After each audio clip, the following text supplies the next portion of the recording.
Set कर रहे हैं। वाह,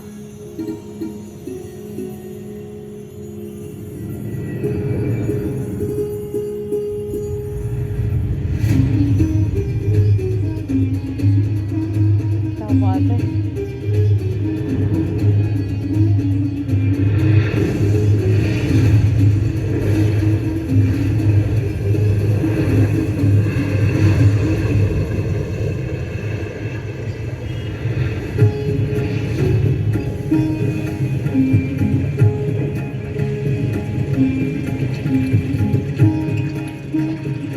इंद्रप्रस्थ महाभारत काल। लक्ष्मणपुरी राम युग। काशी अनंत काल से। कोलकाता सन 1690। जयपुर सन 1727। कानपुर सन 1800।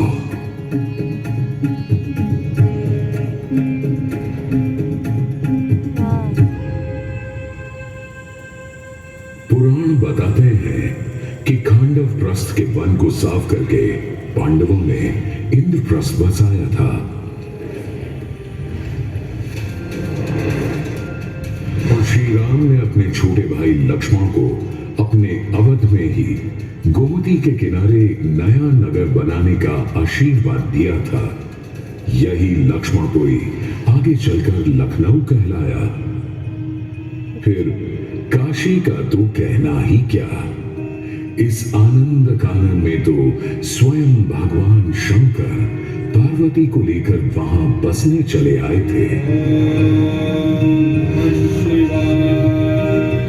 पुराण को छोड़कर इतिहास की ओर चले तो कुछ लोग मानते हैं कि कोलिकाता नाम के एक छोटे से गांव को कलकत्ता नाम के महानगर में बदला, बनाया, बसाया था ईस्ट इंडिया कंपनी के जॉब चार्नक ने सन 1690 में। फिर 1727 में पानी की किल्लत के चलते अपने आमेर के किले से नीचे उतरकर महाराजा सवाई जयसिंह ने जयपुर की स्थापना की थी और अपना कानपुर। जहां तक शहरों की उम्र का सवाल है, अपना कानपुर एक बहुत ही कम उम्र नौजवान शहर है जो सिर्फ लगभग 225 साल पहले बसा था। पर आप उसे किसी से कम समझने की गलती मत कर बैठिएगा।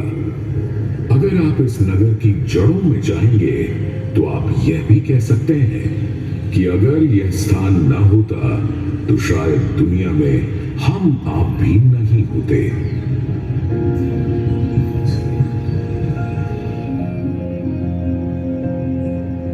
क्योंकि यहां से 20 मील दूर ही तो ब्रह्मावर्त घाट पर बैठकर भगवान ब्रह्मा ने मानव को गढ़ा था और मानव जाति की शुरुआत की थी।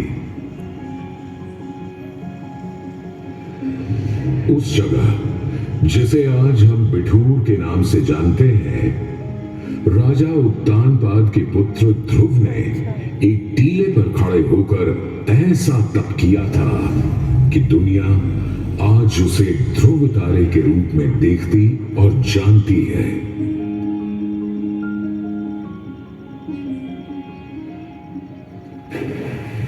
ठीक वहीं गंगा किनारे ऋषि वाल्मीकि का आश्रम था, जहां अयोध्या के बाद सीता जी को आश्रय मिला था।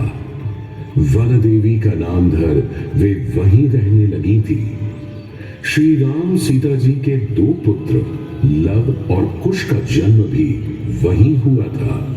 वहीं हमारे कानपुर के बिठूर में तो वाल्मीकि जी ने रामायण रची थी, जिसे बाल कुशी लव की जोड़ी ने याद कर सारी दुनिया को सुनाया था।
पौराणिक पुरातन बिठूर और ऐतिहासिक पुरातात्विक जाजमऊ के बीच की जगह को कानपुर नाम शायद 1209 में मिला अपने राजा कान्ह देव से। अच्छा।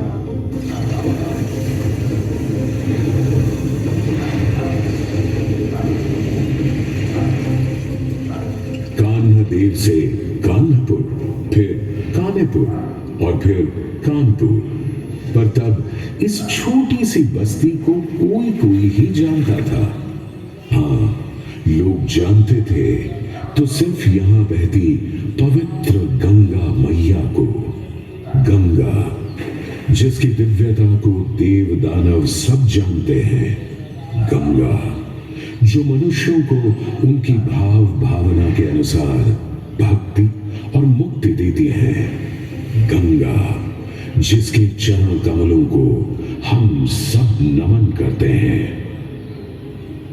और सम्राट प्रियदर्शी अशोक के बनाए राजमार्ग पर बनी इस बस्ती की हस्ती तब अचानक बदल गई जब ईस्ट इंडिया कंपनी ने सन 1803 में इसे एक नया जिला और अपनी छावनी ही नहीं बल्कि उत्तर भारत के एक महत्वपूर्ण औद्योगिक शहर के रूप में भी बसाना शुरू किया।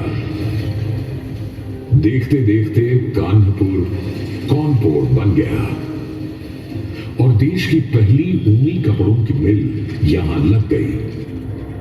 सूती कपड़ों की बुनावट बनावट में कानपुर बॉम्बे अहमदाबाद ही नहीं इंग्लैंड के मैनचेस्टर से भी टक्कर लेने लगा। ऊपर से चमड़े के उम्दा काम ने कानपुर का नाम दुनिया भर में फैला दिया।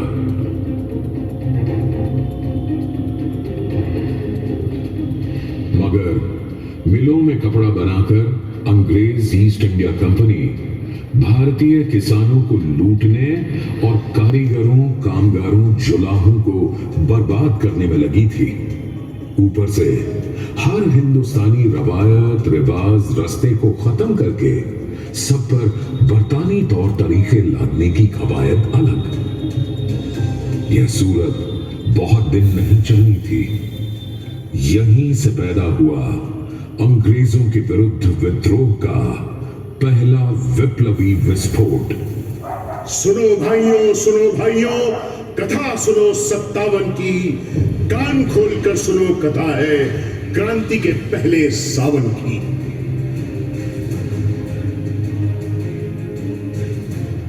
नाना साहब थे बिठूर से, चला रहे सारा संग्राम। तात्या टोपे था सेनापति, करता व्यूहों को अंजाम।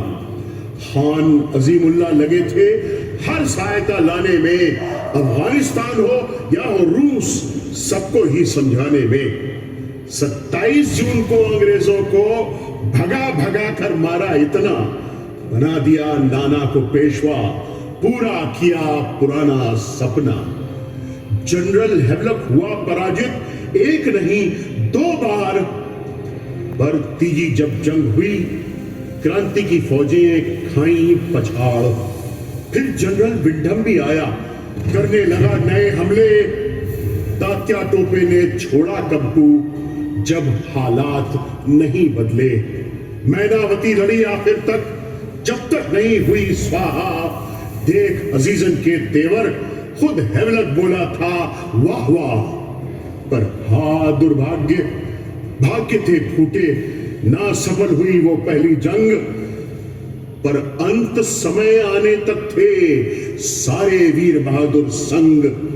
मंगल पांडे, तात्या टोपे, बेगम हजरत, रानी झांसी, देश प्रेम में हंसते हंसते तोपे झेली, चढ़ गए फांसी।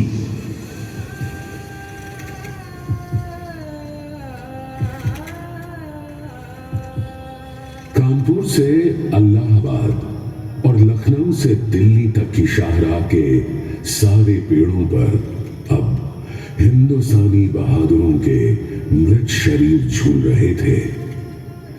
कहीं कहीं इतना रक्त बहा था कि पेड़ों पर उगे आमों का रंग पीले से लाल हो गया था और गंगा रक्त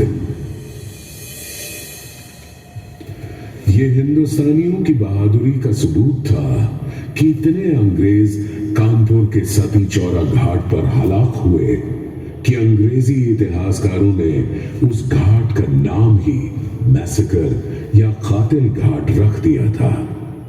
सदी बदलते न बदलते पूरे देश में शुरू हो गया था अंग्रेजी राज के खिलाफ एक नया स्वतंत्रता संग्राम। विद्यार्थी जी का प्रताप प्रेस तो हर क्रांतिकारी का घर बन गया था। वहीं मुंशी दया नारायण निगम ने अपने जमाना में कौमी तराना सबसे पहले छापा था।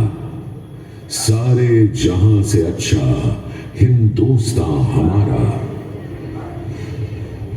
एक तरफ गांधीवादी अहिंसावादी नौजवान थे तो दूसरी तरफ हमारे कानपुर में ही भगत सिंह, चंद्रशेखर आजाद, भगवती चरण बोहरा, शचीन्द्र नाथ सान्याल, मनमथ नाथ गुप्त, बटुकेश्वर तक और भी न जाने कितने वीर हिंदुस्तान को आजाद करवाने के लिए कुछ भी कर गुजरने को तैयार थे, फिर चाहे उन्हें हथियार भी क्यों ना उठाने पड़े। कानपुर के दुबले पतले कमसिन कमजोर से शिव वर्मा का डीएवी कॉलेज का हॉस्टल रूम इन सब युवा क्रांतिकारियों का केंद्र बन गया था।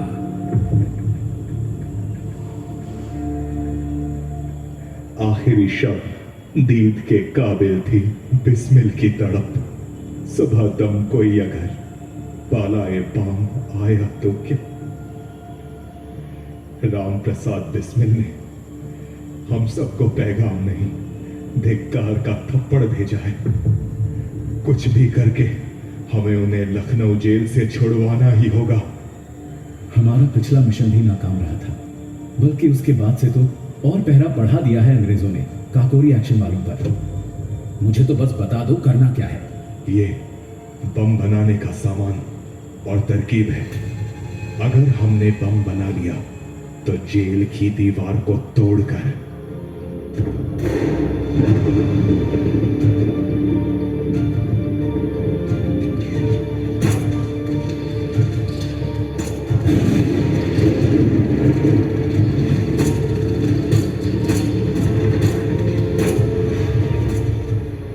उनका नक्शा पकड़ा गया और वो काकोरी कांड के जांबाजों को बचा नहीं पाए। काकोरी कांड में शामिल 4 बहादुरों राम प्रसाद बिस्मिल, अशफाकुल्ला खान, राजेंद्र लाहिरी और रोशन सिंह को फांसी चढ़ा दिया गया। स्वयं महात्मा गांधी स्वतंत्रता आंदोलन के समय 7 बार कानपुर आए थे और मोहब्बत और इंकलाब के शायर मजदूरों के हिमायती मौलाना हसरत मोहानी ने यहीं से तो देश को नारा दिया था, इंकलाब जिंदाबाद। 25 मार्च 1931 को हिंदू मुस्लिम एकता की अनोखी मिसाल कायम करते हुए प्रतापी लेखक, संपादक, अनुवादक, जननेता श्री गणेश शंकर विद्यार्थी ने एक हिंदू मुस्लिम फसाद को रोकते हुए अपने प्राणों का बलिदान दे दिया। यह श्री विद्यार्थी जैसे बलिदानियों की प्रभा का प्रताप था कि 1947 में भारत आजाद हो गया।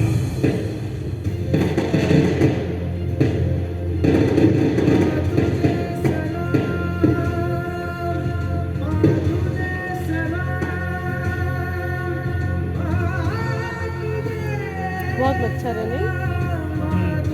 अभी है आगे। हाँ पता है।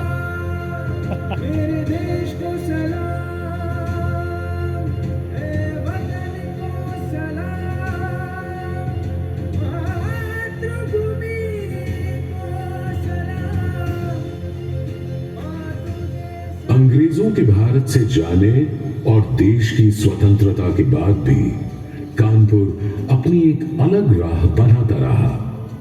शिक्षा के मामले में कानपुर हमेशा से अग्रणी रहा है। क्राइस्ट चर्च, पीपीएन, वीएसएसडी, बीएनएसडी और डीएवी कॉलेज जैसे तमाम संस्थानों ने भारत मां का माथा ऊंचा किया है।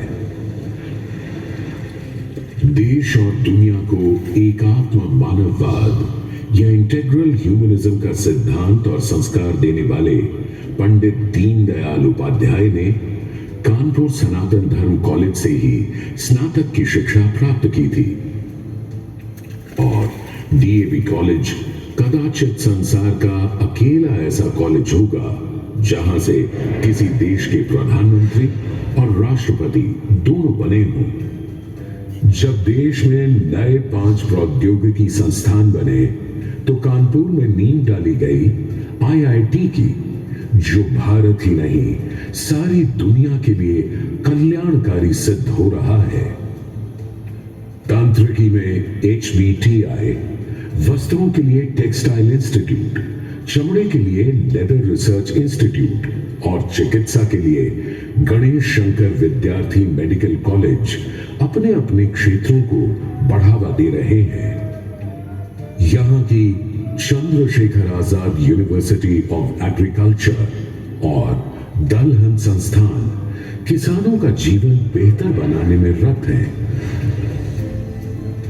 देश के जवान भी अपनी सुरक्षा और देश की रक्षा के लिए कानपुर पर निर्भर रहते हैं। Small arms factory, field guns paratroopers के पैराशूट्स, नेवी की मजबूत अटूट रस्सियां, अलग अलग स्थानों तापमानों के लिए जूते, सेना की वर्दी, सब कानपुर से बनकर सीमाओं तक जाते हैं।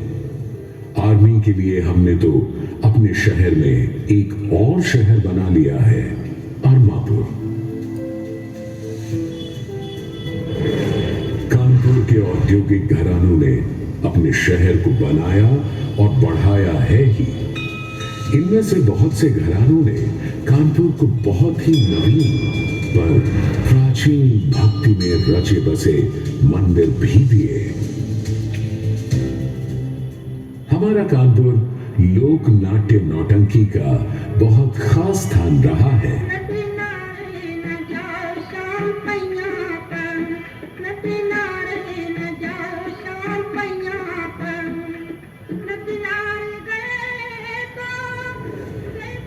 होली का रंग बिरंगा त्योहार जब सब जगह खत्म हो जाता है तो उसके एक सप्ताह के बाद कानपुर मनाता है अपना अनोखा गंगा मेला और दूसरी होली।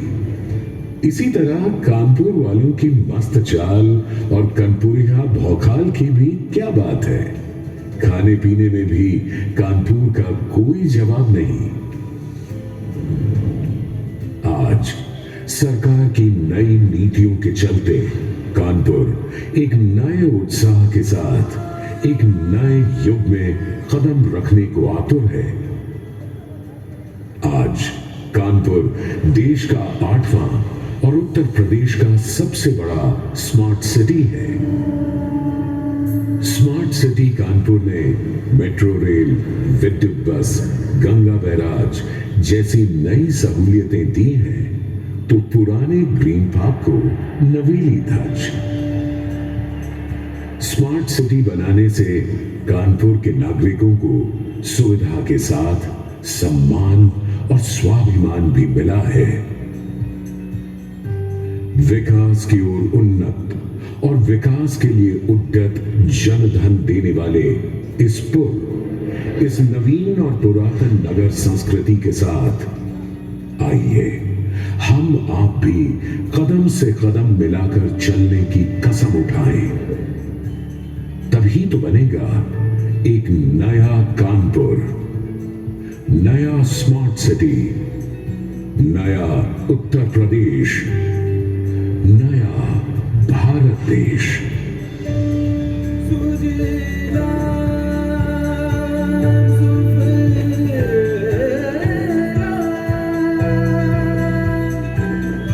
Ma